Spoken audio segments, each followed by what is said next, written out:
Visión País. Este programa es presentado por la Universidad Politécnica y Artística. Transformamos lo que proyectamos en hechos. Hacemos. Con el auspicio de la Universidad Nacional de Pilar.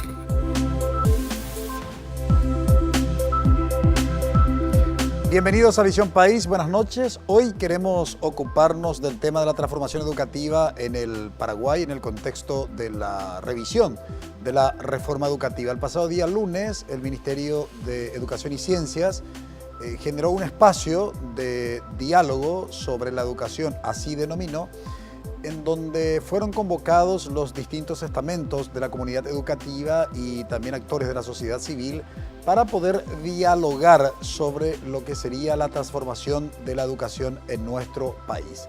Estuvieron como invitados varios expertos en educación. Entre esos expertos estuvo la exministra de Educación de la República del Ecuador, Gloria Vidal, que por cierto en la región fue un referente en la transformación educativa de Ecuador durante 10 años y se cita como experiencia exitosa. Ella estuvo compartiendo justamente en qué consistió ese proyecto que se denominó Transformación Educativa en el Ecuador. Nosotros queremos focalizar nuestra mirada, por supuesto, en lo que nuestro Ministerio de Educación está planteando bajo esa denominación de transformación educativa. Debemos señalar que aún no tenemos los ejes, o por lo menos el Ministerio de Educación no dio a conocer cuáles serían los ejes que formarían parte de esa transformación educativa. Además, se sumó en el transcurso de la semana pasada el informe de PISA para el desarrollo, PISA-D, así se denomina, PISA para el desarrollo, en donde participaron 7 países, denominados países en desarrollo, de entre los cuales Paraguay formó parte. Los resultados, como siempre, no nos favorecieron, pero yo quisiera formular una pregunta: ¿hasta qué punto la evaluación de PISA permitirá mejorar el sistema educativo paraguayo? Hay crítica de todos lados en el ámbito de la teoría crítica de la educación, en el ámbito de la investigación educativa, respecto de las evaluaciones administradas por la Organización para la Cooperación y el Desarrollo Económico, conocida por su sigla OCDE, que es la instancia que administra la prueba internacional llamada PISA. De eso queremos hablar hoy en Visión País, tanto de los resultados de las evaluaciones PISA como también del diálogo que se instaló para la transformación educativa en nuestro país. Para ello tenemos un invitado aquí en el estudio de Red Guaraní, pero también habíamos hecho una entrevista a la exministra de Educación del Ecuador, Gloria Vidal, que compartirá durante el desarrollo de nuestro programa cuáles fueron los principales ejes que formaron parte de ese proyecto educativo en ese país. Bien, presentamos a nuestro invitado de hoy, el magíster Rodolfo Elías, investigador del Consejo Nacional de Ciencias y Tecnología, conocido como Rudy. Muy buenas noches, Rudy, gracias por haber aceptado la invitación. Muy buenas noches y muchas gracias por la invitación. Saludamos a nuestros panelistas. Bienvenido, Eduardo. Buenas noches, Francisco, a los compañeros, al invitado, a la audiencia. Buenas noches, Karina. Buenas noches, Francisco, al invitado, a la audiencia y a los compañeros del panel. Bienvenido, Juan Pablo. Gracias, Francisco. Buenas noches también a nuestra teleaudiencia, a los compañeros del panel, a nuestro invitado. La reforma educativa en el Paraguay se implementa en el año 1994. Les hago un recordatorio. Desde aquella fecha a hoy, 2018, diciembre, no ha habido cambios en lo que es el marco teórico, el fundamento, el sustento de la reforma educativa. Y se estima que el conocimiento científico se duplica cada 5 años y dentro de ese cálculo se prevé que para el 2020 el conocimiento científico se duplicará cada 73 días. Imagínense lo desfasado que está nuestro sistema educativo, por lo menos en términos de contenidos, si queremos responder a la dinámica de la sociedad y a esta evolución del conocimiento científico. Simplemente les doy como un indicador que efectivamente cuando en otros países se hablaba del concepto de la reforma educativa, que terminado, digamos, una cohorte de egresados, la reforma se inicia en el preescolar y primer grado al mismo tiempo, culmina en el tercer año de la educación media, los países que hicieron, revisaron su proyecto denominado reforma educativa y realizaron los ajustes correspondientes. Nosotros no hemos hecho esa tarea. En el 2004 termina el proceso de implementación de la reforma educativa que se inicia en 1994 en aula, y hay que recordar y hacer esta precisión que en el año 1998 se implementa la reforma educativa en el Paraguay en 2 grados al mismo tiempo, en el 5º y 6º grado. Fue una cosa inaudita también, ¿verdad? Porque en otros países se respetó la gradualidad. En el caso paraguayo, chicos que durante 5 años no formaron parte del proceso de implementación de la reforma educativa por una decisión político-partidaria, es decir, una decisión del Ejecutivo, finalmente se les obliga a los chicos a formar parte de la reforma educativa. Solamente a los efectos de que cuando entregue el poder o entregaba el poder Juan Carlos Guasmosi en el año 1998, pudiera formar parte de su discurso y señalar que durante su gestión gubernamental se han cumplido los 2 ciclos de implementación de la reforma educativa. No hay otra razón que explique, digamos, esa decisión política. Lo cierto y lo concreto que, reitero, en el 2004 termina esa primera cohorte de egresados y no hubo ninguna revisión. Hubo algunos, lo que yo he denominado maquillaje pedagógico, algunos cambios en el sistema de evaluación, se agregaron materias, se quitaron materias, en fin, pero no hubo una revisión profunda de lo que significó la implementación de ese proyecto. Por primera vez se instala la revisión de la reforma para ver qué cambios introducir. Y de eso básicamente se trató el diálogo que generó como espacio el Ministerio de Educación y Ciencias, y de eso nos ocuparemos durante el desarrollo de nuestro programa. Le invitamos que nos acompañe en brevísima pausa.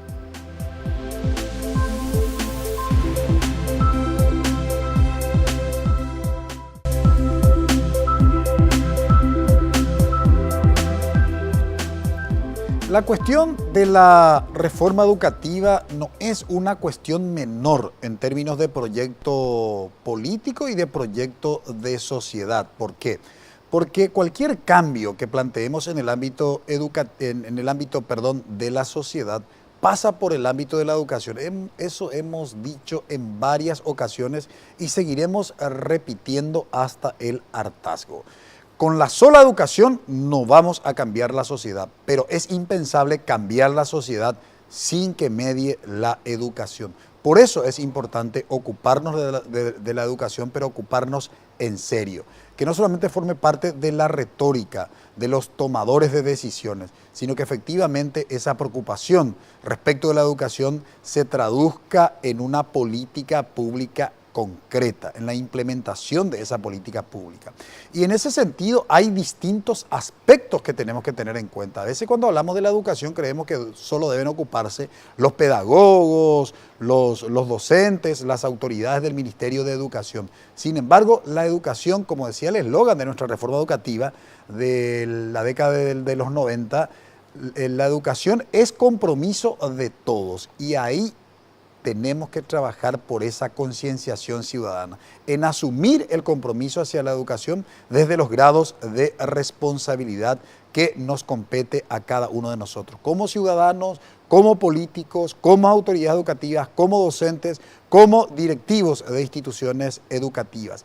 En ese contexto queremos comenzar hoy el análisis en Visión País, compartiendo la entrevista que le habíamos hecho a la que lideró la transformación educativa en el Ecuador. Me estoy refiriendo a la ex ministra de Educación, Gloria Vidal, que compartió con nosotros, con Visión País, cuáles fueron los principales ejes de esa transformación educativa del Ecuador. Y la pregunta puntual que le habíamos formulado fue: ¿cuál fue la responsabilidad de los políticos y de los decisores educativos en la transformación educativa del Ecuador? Y esto nos dijo la ex ministra Gloria Vidal. La transformación educativa del Ecuador involucró a la sociedad en su conjunto. No fue solamente un trabajo de especialistas educativos, sino que la discusión se abrió para que todo el mundo pudiera participar, porque la educación, como ninguna otra cosa tal vez, es algo que depende de cada uno de nosotros, y en los que cada uno de nosotros tenemos algo para decir. lo que se armó fue una gran discusión, una discusión muy amplia con todos los sectores involucrados, como corresponde a toda sociedad, y a partir de esa gran discusión se identificaron 8 problemas que estaban insolubles y que al mismo tiempo perjudicaban no solamente la calidad educativa, sino el acceso a la educación. Los principios constitucionales en el Ecuador, por ejemplo, de gratuidad educativa, estaban absolutamente violados. La educación en Ecuador se había privatizado, te diría de facto, es decir, en los hechos estaba absolutamente privatizada. Si un padre de familia no contaba con los recursos necesarios para pagar una contribución mal llamada, entre comillas, voluntaria, sus hijos no iban a la escuela. Entonces, durante muchísimos años hubo una gran cantidad de personas excluidas del sistema, y excluidas del sistema de la peor manera. Entonces, algunas de las políticas estaban directamente involucradas con el acceso a la educación. Otro grupo de políticas estaban o tenían que ver más bien con la calidad educativa, construir una noción de calidad y a partir de esa construcción de calidad educativa comenzar a discutir procesos de aseguramiento de esa calidad educativa. El proceso fue tremendamente complejo porque hubo que dejar de lado todas las distintas posiciones políticas y comenzar a ver a la educación tal vez como la única posible bandera atrás de la cual todos nos podemos embanderar, ¿verdad? Una educación para todos y una educación construida por todos. Este proceso tomó muchísimo tiempo, participaron ciertamente los políticos. Ecuador en el 2006 elegía nuevamente un presidente después de un periodo de gran inestabilidad política y lo que se propuso fue llevar esta construcción de un plan a 10 años, un plan que trascendiera gobiernos, un plan que no importara qué inestabilidad política estuviéramos pasando, permaneciera y fuera un plan de la nación, una visión de nación en el sentido educativo. El plan fue lanzado en septiembre del 2006 en un acto que contó con la presencia de políticos de todas las tendencias, alcaldes, prefectos, gobernadores y de la sociedad civil en su conjunto. El plan fue votado el 26 de noviembre del 2006 y la mayoría de la ciudadanía aprobó el plan, es decir, se aprobó por mayoría absoluta. Alrededor del 80% de las personas votaron a favor del plan. Qué interesante esta experiencia de la transformación educativa en el Ecuador. Y quiero ya inmediatamente trasladar la pregunta a nuestro invitado, no sin antes destacar 2 cuestiones de las distintas o de los distintos ejes planteados en la transformación de la educación en el Ecuador. La primera, que representó una gran discusión entre todos los sectores de la sociedad, y la segunda, la identificación de problemas, ¿verdad? O sea, nosotros hasta hoy no sabemos cuáles son los ejes que van a formar parte de la transformación educativa en Paraguay, y no sé hasta qué punto la participación será plural.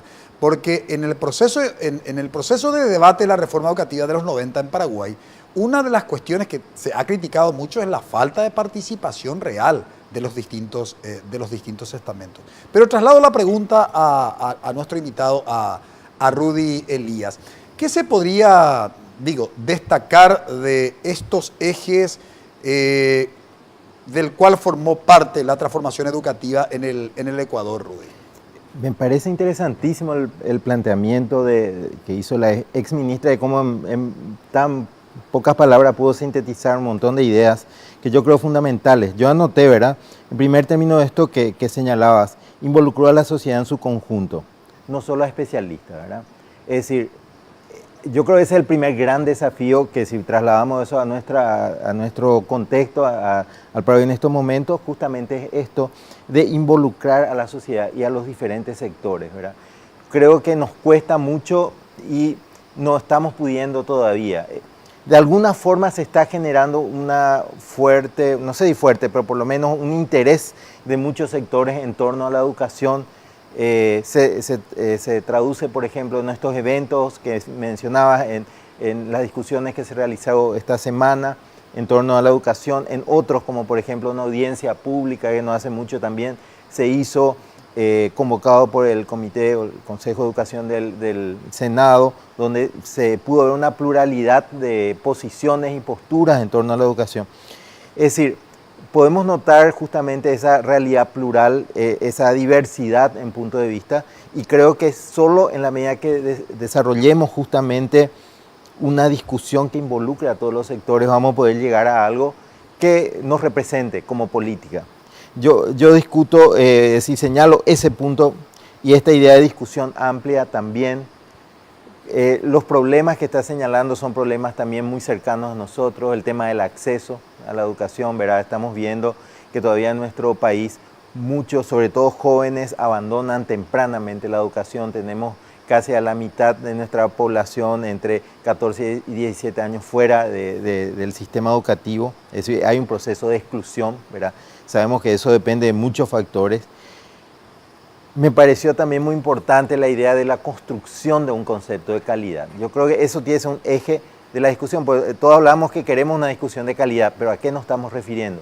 Y muchas veces estamos reduciendo el concepto de calidad a los resultados, por ejemplo, de pruebas como las pruebas PISA o test estandarizados, que nos dan un elemento, un resultado nada despreciable de información, pero que no pueden ser considerados como que engloba en términos de concepto todo lo que implica la calidad en la educación, que no es solo un resultado en una prueba, sino todo un proceso que lleva a un desarrollo de esa persona en su proceso educativo, ¿verdad?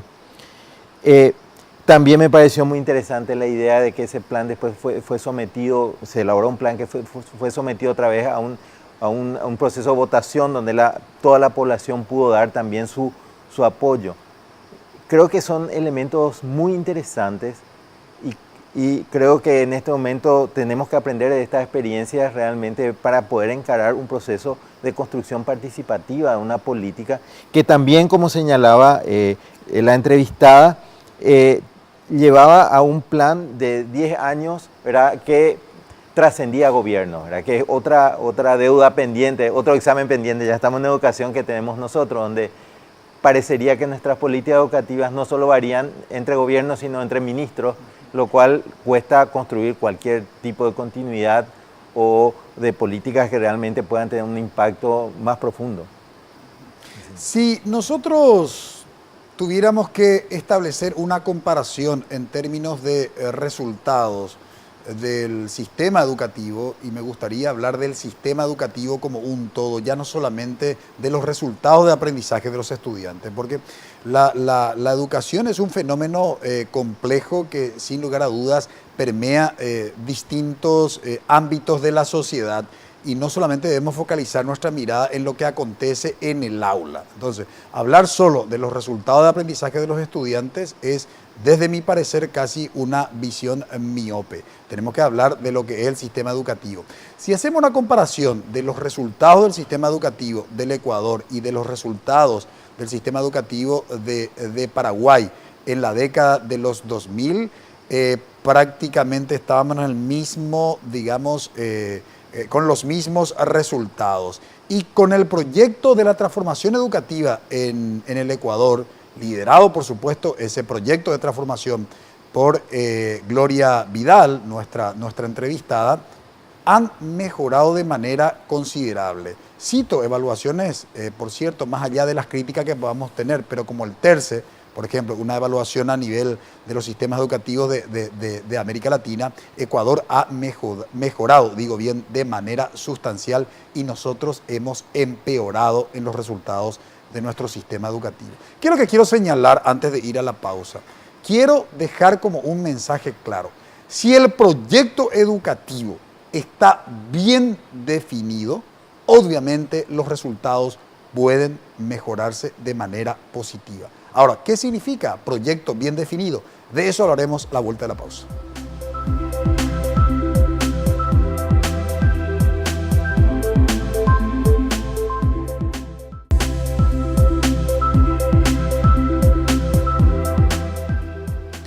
Uno de los problemas que yo identifico del sistema educativo paraguayo es la falta de relato.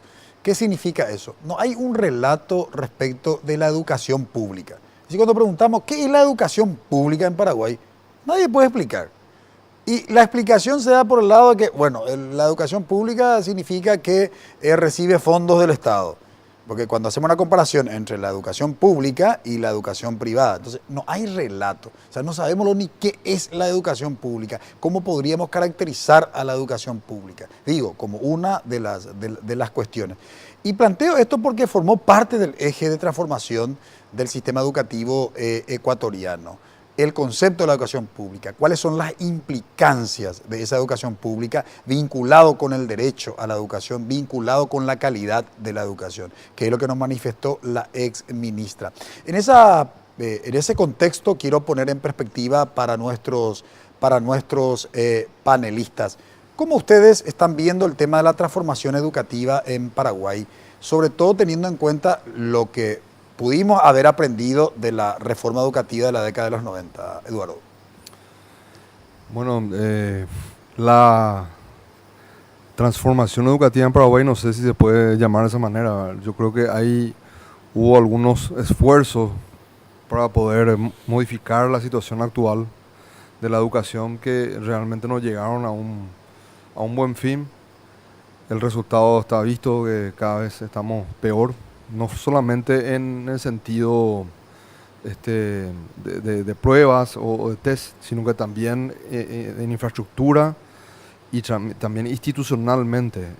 Se puede ver eso con la crisis que hubo en el Ministerio de Educación a inicios del gobierno, ¿verdad? Eso ya da una pauta de que hay mucho trabajo por hacer, no solamente desde el punto de vista de las escuelas, los profesores, sino también de la institución Ministerio de Educación y Cultura, ¿verdad?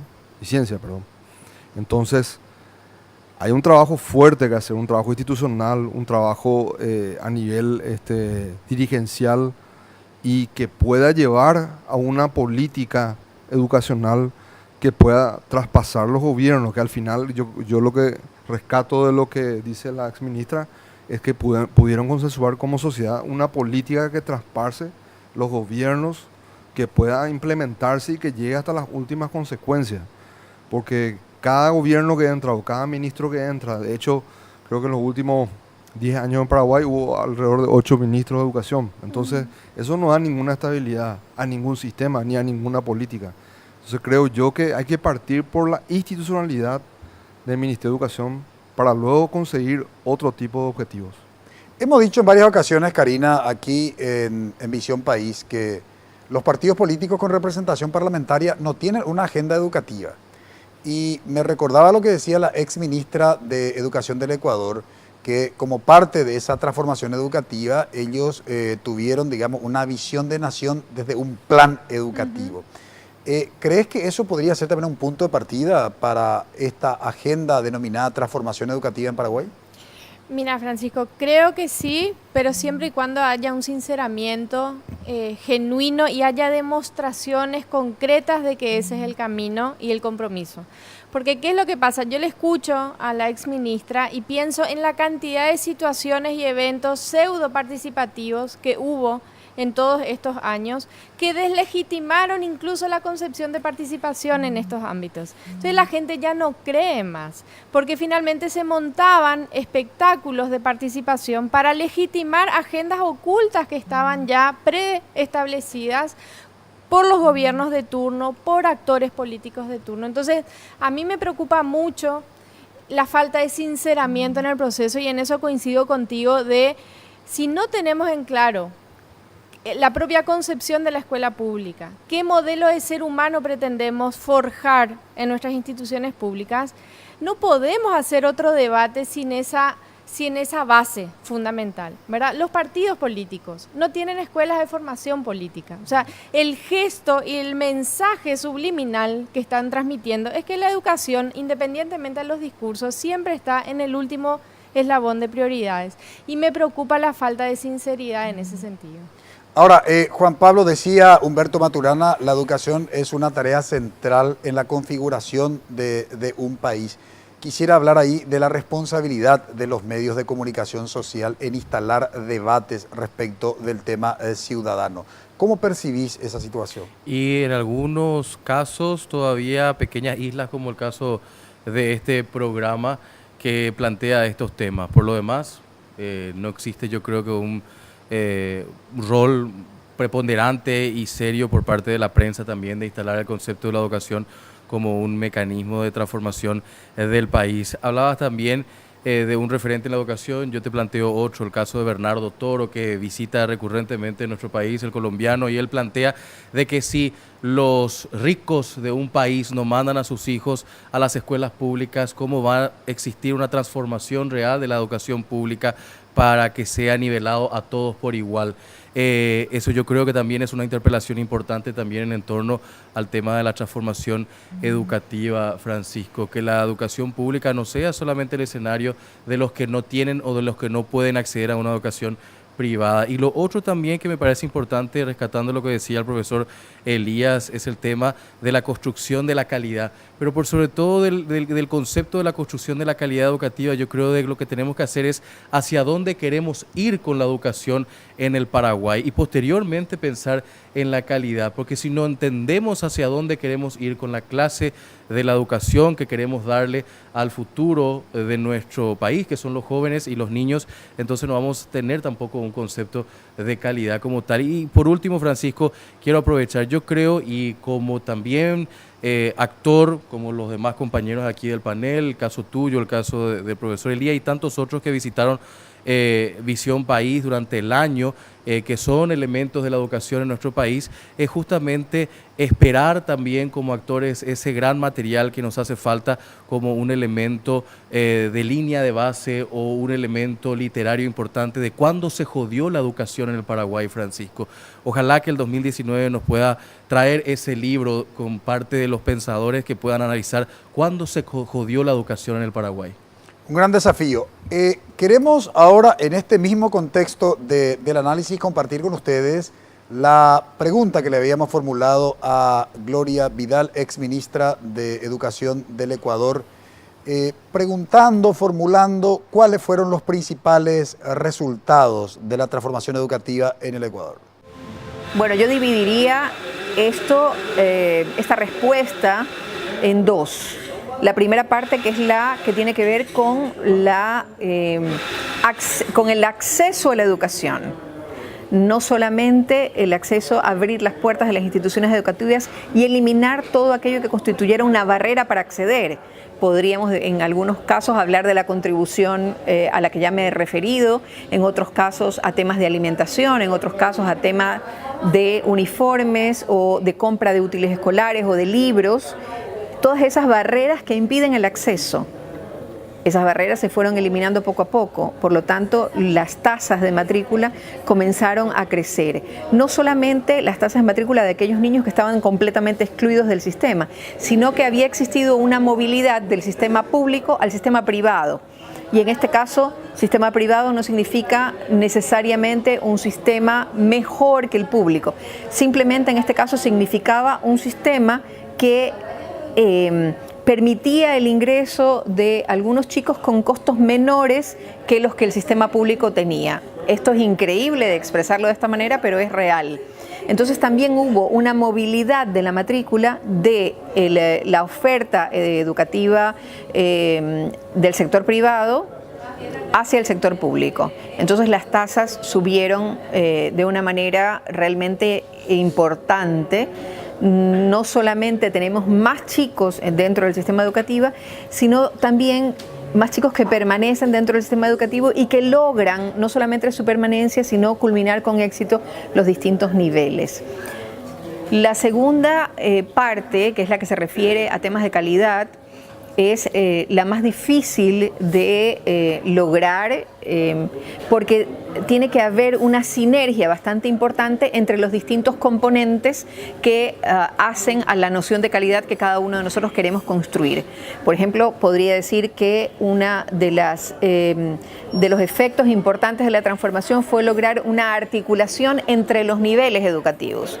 Era una articulación que era escasa y casi inexistente en el pasado, y esa articulación produjo lo que se conoce como un continuum de aprendizaje, es decir, permite, ¿verdad?, que a la salida de la educación inicial haya una armonía con la educación general básica y luego con el bachillerato. Hubo acciones tremendamente importantes como la creación de un sistema de evaluación y de rendición de cuentas permanente, a través del cual se logró transparentar muchas de las cosas que los sistemas educativos tienen, por decirlo así, poco visibles al público. Poco visibles a los beneficiados por el sistema educativo, a los estudiantes y a los padres de familia y a la sociedad en su conjunto también, ¿no? Entonces pasa desde la evaluación de estudiantes, no solamente una medición, sino una evaluación de las condiciones y de los factores asociados al aprendizaje. Tiene que ver también con qué pasa con nuestros maestros, es decir, la descripción de un nuevo escalafón docente, la reconversión hacia nuevas figuras profesionales, el acompañamiento a su desarrollo profesional en ejercicio docente, todas esas políticas que tienen que ver con la condición en la que se desarrolla, por ejemplo, el servicio educativo, y que impactan directamente en esa noción de calidad que pretendemos construir. Quisiéramos compartir la otra pregunta y después formular la pregunta a nuestro invitado. Le preguntamos también a la ex ministra cuáles fueron los aspectos más significativos del estamento docente en ese contexto de la transformación educativa en el Ecuador, y nos decía. Mira, la condición docente en Ecuador era una situación muy compleja antes del 2005, y te voy a tomar dos aspectos que son bastante importantes. No existía en ese momento una jubilación docente. La jubilación docente, al no existir, ¿verdad?, hacía o provocaba que los profesores permanecieran muchísimo tiempo dentro del sistema educativo y que no hubiera un aliciente para ingresar a procesos de jubilación. Esto tiene una explicación económica bastante simple y al mismo tiempo muy dolorosa de explicar.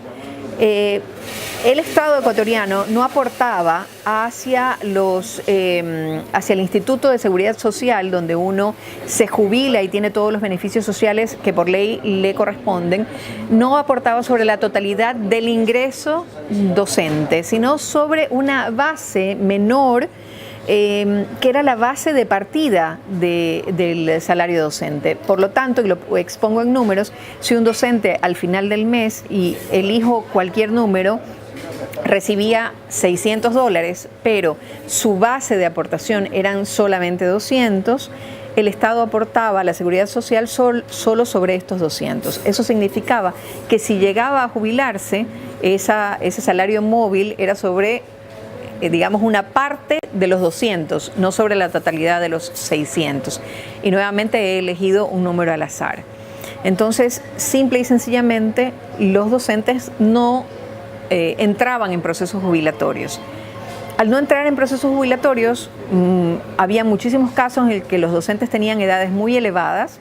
Estamos hablando de 80 o más años, 70 o más años, incluso 90 o más años, y seguían estando presentes en las nóminas del Ministerio de Educación, ¿verdad? Esto provocaba un efecto, es decir, estaban presentes en la nómina, cobraban su salario, pero no estaban en el aula. ¿Quién estaba en el aula? Es la pregunta que viene a continuación. Bueno, en el aula estaba una persona no necesariamente capacitada, sino que era una persona contratada con aquella contribución, entre comillas, voluntaria que los padres de familia daban. Y esa persona hacía las veces o cumplía el rol de profesor. Sin embargo, muchísimas veces esa persona no tenía un título universitario, ni un título terciario, ni a veces incluso ni un título de bachiller. Era una persona simplemente que no tenía trabajo y a quien el director de la escuela había contratado para que haga las veces de maestro. Entonces, ese era el panorama hasta el 2005. Había una planta docente que en un porcentaje no cumplía funciones docentes, pero sí recibía un salario del Ministerio de Educación, y por otro lado, una serie de personas que hacían el rol docente sin tener las calificaciones necesarias para hacerlo y con salarios realmente muy paupérrimos, que dependían de la contribución, entre comillas, voluntaria de los padres. Entonces, para subsanar todos estos problemas, lo que se hicieron son programas, por un lado, de incentivo para la jubilación docente que reconocieran que el Estado había incumplido su función de aportar a la totalidad del ingreso del docente y reivindicar esa falencia que el Estado había producido en las vidas de ellos con este incentivo para la jubilación. Este incentivo era calculado en base de la cantidad de años de servicio de los docentes y años de edad que el docente tenía. Entonces, a mayor edad y mayor cantidad de años de servicio, el incentivo fue mayor. Esto permitió que estas partidas a nivel de Ministerio de Finanzas fueran desdobladas para el ingreso de nuevos, es decir, para abrir nuevos concursos para docentes que ingresaran al sistema y que permitieran también de esa manera un recambio que no solamente fue generacional, sino que también permitió la introducción de nuevas formas de nuevas formas de ejercer la cátedra, nueva pedagogía, nuevos currículums, nuevos estándares, descripción de indicadores, es decir, una serie, una gama, digamos así, de componentes educativos que hacían falta en ese momento en particular. Los docentes que habían ejercido cátedras sin tener las calificaciones para hacerlo, muchos de ellos tomaron, por primera vez ingresaron a la carrera docente y se les dio un tiempo prudencial para que tuvieran las acreditaciones necesarias a nivel académico para poder seguir en sus puestos de trabajo. Por otro lado, otros eligieron retirarse de esa situación y se abrieron concursos en todo el país para cubrir aquellas cátedras que quedaban vacantes. Muy interesante. Es largo el material, pero nos pareció interesante desde la producción de Visión País compartir, porque hablaba de los principales resultados y de los aspectos más significativos de la situación de transformación del estamento docente. Tengo que cumplir con mis anunciantes, ir a una brevísima pausa a la vuelta, por supuesto, la reflexión y el análisis por parte de nuestro invitado. Y tenemos muchas más cuestiones que compartió con nosotros la ex ministra de Educación del Ecuador, que podrían servir de principio, de base para el diálogo de transformación de la educación en el Paraguay. Brevísima pausa.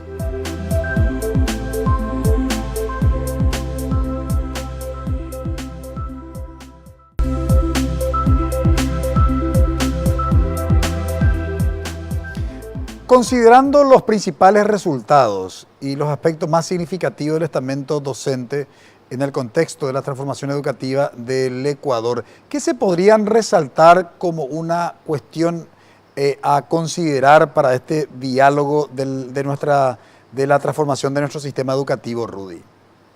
Un tema clave que mencionó la ex ministra justamente tiene que ver con el trabajo docente, todo lo que tenga que ver con la política de formación y de carrera docente. Creo que es un gran tema pendiente también para nosotros como país, ¿verdad? Donde estamos generalmente buscando acciones, pero muy puntuales o paliativas, ¿verdad? Donde no estamos viendo una política realmente, una mirada más integral a todo el proceso de formación y trabajo docente. Ella señaló algunos puntos como el tema jubilatorio que hace a las condiciones laborales del docente. Yo creo que ese es un tema fundamental también.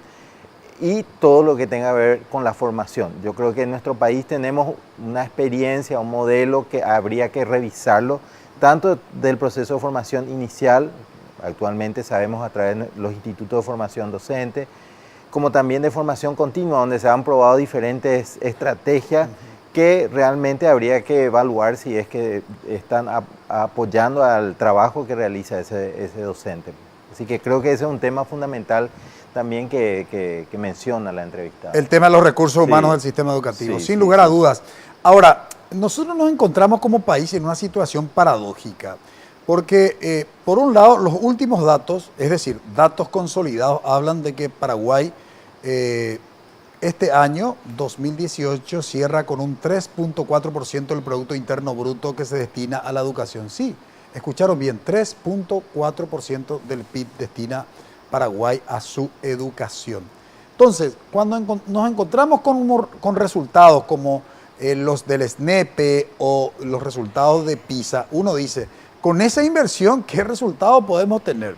Y lo paradójico viene con el siguiente dato, que con recursos que, provenientes del Fondo para la Excelencia, tienen un bajísimo porcentaje de ejecución. Es decir, hay una incapacidad de gestión de las personas que pasaron por la administración central del Ministerio de Educación. Qué situación paradójica.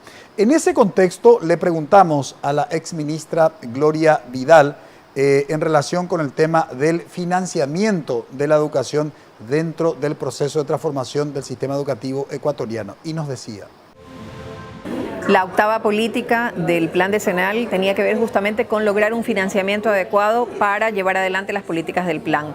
Por una cuestión de responsabilidad, cuando se declaró el plan, cuando el plan fue aprobado, una de las primeras medidas fue hacer lo que se llama un costeo del plan, es decir, saber cuánto costaba cada una de estas políticas por año y durante los 10 años. Entonces, la octava política que fue aprobada en el plan decenal era una política que tenía que ver con la participación, el incremento de la participación del sector educación en relación al Producto Interno Bruto. Ese incremento se fijó en 0.5% anual hasta llegar al menos a un 6%, es decir, al menos significa en este caso que podría superarlo. Nosotros partimos en años anteriores al 2005 de porcentajes de alrededor de 1.95, 2.4, 2.5, en algunos casos 2.9, y terminamos en más de 4 puntos, es decir, por ese incremento paulatino de la participación del sector educación. Esto significó en números crudos, digamos así, alrededor de 3.500 millones de dólares dedicados a la educación, en un sistema educativo que tiene 150.000 maestros, 3 millones y medio de estudiantes y alrededor de 20.000 instituciones educativas. ¿Cómo plantear una transformación de la educación, Rudy, sin un proyecto claro de financiamiento educativo? Y contextualizo mi pregunta. Es decir, el presupuesto destinado a la educación cada año se somete a consideración del Congreso Nacional porque forma parte del presupuesto general de gastos de la nación. Cuando la experiencia en otros países, obviamente en algunos casos, existe una ley de financiamiento educativo que garantiza que cuando asuma un presidente de la República se aprueba, digamos, en el primer año de gestión el presupuesto por los 5 años o 4 años que dura la gestión gubernamental del nuevo presidente. O en último caso, la experiencia internacional nos dice, es bianual o trianual, digamos, y no que cada año se somete a consideración del Congreso el tema del financiamiento educativo. No lo tuvimos eso con nuestra reforma, hoy tampoco yo no escuché ningún proyecto. ¿Cuál es tu opinión en relación con este tema? ¿Por qué es tan importante el financiamiento en el ámbito de la educación, Rudy? Te puedo dar una opinión bastante general del tema, no es un área que yo me considero un especialista, ¿verdad? Pero básicamente, y justamente mencionabas más temprano los resultados PISA, en ese informe, que es un informe todavía muy resumido que se ha presentado, se ve una clara relación entre la inversión por estudiante y los resultados educativos. Es decir, sabemos que claramente la inversión es una condición fundamental, básica, que debe acompañar las políticas. Y algo muy interesante que señalaba la entrevistada, la exministra, hace referencia a que el plan tenía un costeo, es decir, había un presupuesto adecuado a las acciones que se querían hacer, ¿verdad? Entonces eso también permitiría concretar lo que muchas veces queda más en términos de un discurso o un deseo, un discurso político. Entonces creo que ahí hay un aspecto muy interesante. Entonces realmente creo que se necesita una inversión que acompañe esas líneas de política de los planes educativos. Y lo otro que vos señalabas respecto, por ejemplo, a la baja ejecución de los fondos, que también, evidentemente, revisar la inversión también requiere una revisión del modelo de gestión o administración de los recursos, ¿verdad? Donde tenemos un Estado y unas instituciones donde realmente dificultan mucho la ejecución, porque hemos visto que, por ejemplo, con los fondos de excelencia se han dado varios proyectos con varios ministros donde no se ha podido superar ciertas barreras, digamos, en términos de cómo es el sistema administrativo o de ejecución financiera, que ha obstaculizado o que ha frenado mucho de lo que se ha previsto ejecutar, ¿verdad? Y estamos tropezando con ese problema reiteradamente, no se está encontrando tampoco un camino en eso. Entonces, creo que ahí hay dos grandes temas, ¿verdad? Que es por un lado el recurso necesario y por otro lado el sistema de administración. En esa misma línea que hace el análisis nuestro invitado, en lo que hace al tema del financiamiento de la educación, honestamente no entiendo la decisión de las autoridades políticas y educativas de haber incursionado en el tema de la evaluación PISA. ¿Cuál fue el resultado? Por lo menos en el primer resumen nos dice que solamente el 8% de los 6.500 estudiantes que formaron parte de la muestra alcanzaron el mínimo requerido en el área de matemática. Y los estudiantes paraguayos evaluados bajo el criterio de PISA-D están en peores condiciones en lo que hace al aprendizaje de las ciencias. Y comparado no con los países que están, digamos, calificados sus sistemas educativos como los mejores. Atiendan con quienes nos compararon y que estamos en el último lugar en términos de aprendizaje de las ciencias. De este estudio formó parte Ecuador, Honduras, Guatemala, Camboya, Senegal y Zambia. O sea, a ver, saquen ustedes sus conclusiones. Aprovechamos la ocasión en la entrevista y le preguntamos justamente a la exministra Gloria Vidal, exministra de Educación del Ecuador, si el sistema educativo ecuatoriano forma parte o no de la evaluación PISA, y nos decía. Justamente a partir del año 2013, Ecuador ingresó a las valoraciones de PISA. Esto fue una decisión, digamos, como en escala, es decir, ir paulatinamente ingresando en la medida en que Ecuador vaya fortaleciendo sus capacidades como país. Ahora, le preguntamos en esa misma línea a la ex ministra cuál fue el objetivo de formar parte de la evaluación de PISA y nos dijo. Esa fue una decisión posterior a mi gestión, es decir, ignoro cuál fue, un poco la base de análisis sobre la cual el ministro siguiente tomó la decisión. Y finalmente le preguntamos a la ex ministra, ¿cuál es su opinión personal respecto a la evaluación PISA? Yo pienso que en general las valoraciones tienen un marco que hay que estudiar muy bien para tomar la decisión de involucrar a todo un país en ese tipo de valoraciones, ¿no? Pienso que hay que entender muy bien el marco o el antecedente, digamos, lo que sería el background del estudio, para entender y valorar un poco por qué el país toma la decisión de entrar o no entrar a estos sistemas de valoración. Hay bastante crítica en relación con el tema de evaluación PISA y me gustaría una reflexión final de nuestro invitado Rudy Elías. Primero, respecto de la evaluación PISA y después respecto de este proceso de transformación educativa en Paraguay. Sí, realmente es un tema de un gran debate a nivel internacional, lo que se conoce como evaluaciones estandarizadas a gran escala. Por un lado, hay argumentos a favor que plantean fundamentalmente que se necesitan ciertos indicadores comunes para poder saber cómo está un sistema educativo en general. Es decir, por más diversidad interna que pueda haber, etcétera, necesitamos tener algunos indicadores que nos permitan saber o poder valorar la situación, ¿verdad? Y hay una serie de argumentos. Y hay una serie de argumentos que plantean que justamente la diversidad, las características sociales, culturales, hacen muy difícil establecer una medición común. En general, mi opinión es que uno tiene que manejar con mucho cuidado la información. A mí, el gran riesgo, particularmente como investigador, siempre me resulta interesante la generación de información, datos, pero lo que uno puede ver con mucha preocupación es que se hace un uso muy superficial y a veces muy sesgado de los resultados. Y la gran crítica que se hace a PISA es que se ha convertido como un rector internacional de los sistemas educativos. Y creo que ahí hay una crítica muy fuerte, por ejemplo, al concepto de ranking que se hace entre los países, ¿verdad? Que es muy delicado. Es decir, cómo están los países latinoamericanos respecto a los asiáticos. Uno se pregunta, bueno, ¿realmente son comparables los sistemas educativos?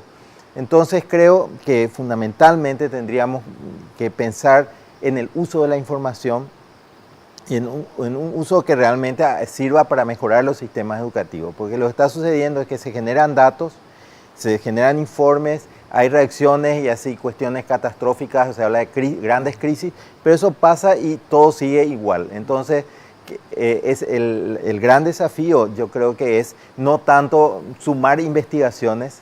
Hay una frase anglosajona que se suele usar mucho, no por pesar muchas veces al cerdo aumenta de peso, ¿verdad? Es decir, vos le podés pesar 10 veces, pero si no la alimentás correctamente siempre va a pesar igual.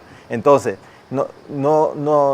la solución no está en sumar evaluaciones solamente o realizar evaluaciones, sino utilizar esa información y que eso realmente aporte a introducir cambios dentro del sistema. En 30 segundos, desde tu parecer, este proceso de diálogo, la transformación educativa en Paraguay, ¿qué aspectos tendría que contemplar? Yo creo que en este momento el gran desafío es realmente crear un diálogo y un debate amplio en nuestro país. Como dijimos al comienzo, se están notando iniciativas, sectores, pero todavía se puede notar que no hay una posibilidad de un diálogo más amplio y más participativo. Yo creo que ese es el punto y creo que ahí realmente tiene un rol fundamental el Ministerio de Educación en términos de rectoría, orientación de este proceso de construcción. Yo creo que ese es el gran desafío en este momento. Ya. Muchísimas gracias, Rudy Elías, por compartir con nosotros en este análisis. Agradecemos también a los panelistas, a Eduardo, a Karina y a Juan Pablo. Brevísima pausa, a la vuelta presentamos nuestra conclusión.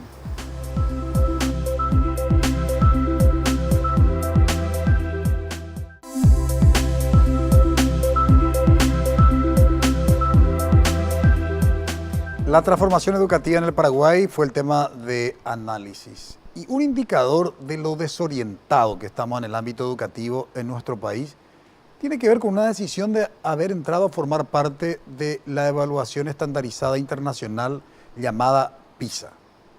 Si ya tenemos los resultados y ya sabemos que estamos mal en educación, ¿por qué el Estado paraguayo destinó $1.800.000 que costó la administración de la evaluación PISA en Paraguay? Para saber que nuestros estudiantes y las instituciones educativas están en una situación crítica. Esas son las cuestiones incomprensibles y que son indicadores visibles de lo desorientado que estamos en el ámbito de la educación. Para saber que solamente el 8% de los estudiantes paraguayos alcanzaron, el porcentaje mínimo en matemática y que Paraguay, entre los 7 países que formaron parte de la muestra, está en peores condiciones en lo que hace al aprendizaje de las ciencias. Para eso, creo que la experiencia del Ecuador puede, de alguna manera, adaptando a nuestra realidad, servirnos de puntapié inicial. Sobre todo quiero destacar 3 ejes importantes que tendrían que formar parte de la agenda de la transformación educativa en Paraguay. En primer término, el acceso a la educación. En segundo término, la evaluación de los factores asociados al aprendizaje. Y el tercero, lo que hace el tema de la condición docente. Esperamos que en breve se decidan esos ejes que formarán parte de la transformación educativa en nuestro país por parte de nuestras autoridades educativas. Esta es la gran oportunidad de generar la transformación de la educación en Paraguay. La ciudadanía merece y está expectante de esa decisión. Agradecemos su preferencia, que todos tengan un buen inicio de semana. Buenas noches.